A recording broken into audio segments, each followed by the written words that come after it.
അങ്ങനെ ചെന്നൈക്ക് അടുത്തൊരു പരാജയം ഏറ്റുവാങ്ങേണ്ടി വന്നു. ഇന്ന് ചെന്നൈ ലക്നൗവുമായിട്ട് തോറ്റിരിക്കുകയാണ്.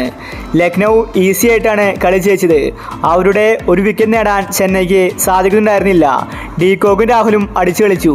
134 റൺസിലാണ് അവരുടെ ആദ്യത്തെ വിക്കറ്റ് പോയത്. അതുവരെ വിക്കറ്റ് നേടാൻ ചെന്നൈ ടീമിന് സാധിച്ചില്ല. അതുതന്നെയാണ് പരാജയ കാരണവും. ഈ പോയിത കളി തോറ്റ ശേഷം ഋതുരാജ് വലിയ കാര്യമാണ് പറഞ്ഞിരിക്കുന്നത്. ഇതിനെക്കുറിച്ചാണ് നമ്മൾ ഇന്നത്തെ വീഡിയോയിൽ നോക്കുന്നത്. ഇതുപോലത്തെ IPL ന്യൂസിന് വേണ്ടി ഈ ചാനൽ മറക്കാതെ സബ്സ്ക്രൈബ് ചെയ്യൂ. കളി തോറ്റ ശേഷം ഋതുരാജ് പറഞ്ഞത് ഇങ്ങനെയായിരുന്നു: ഇന്നത്തെ മാച്ചിൽ എന്താണ് സംഭവിച്ചതെന്ന് വ്യക്തമല്ല. ധോണി മികച്ച കളി അവസാനം കാഴ്ചവെച്ചു. അതുകൊണ്ടാണ് ഞങ്ങൾക്ക് നല്ലൊരു ടാർഗറ്റ് ഇന്ന് ലഭിച്ചത്. ഞങ്ങളെ സംബന്ധിച്ച് ആ ടാർഗറ്റ് മതിയായിരുന്നു ജയിക്കാൻ. പക്ഷേ ബൗളിങ്ങിലാണ് ഞങ്ങൾക്ക് പണിയായത്. ഒരു വിക്കറ്റ് നേടാൻ ഞങ്ങൾക്ക് സാധിക്കുന്നുണ്ടായിരുന്നില്ല. ധോണി ബായ് എല്ലാ ബൗളേഴ്സിനെയും മാറ്റി പരീക്ഷിച്ചു.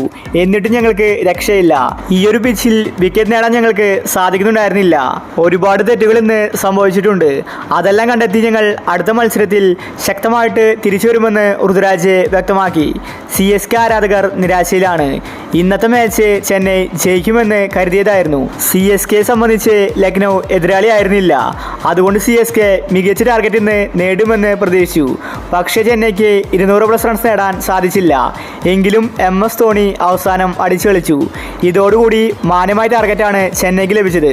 ബൗളിങ്ങിൽ ചെന്നൈ ലക്നൗ ടീമിനെ പഞ്ഞിക്കിടുമെന്നായിരുന്നു എല്ലാവരും കരുതിയത്. എന്നാൽ നേരെ തിരിച്ചാണ് സംഭവിച്ചത്. ലക്നൗവാണ് CSK ടീമിനെ പഞ്ഞിക്കിട്ടത്.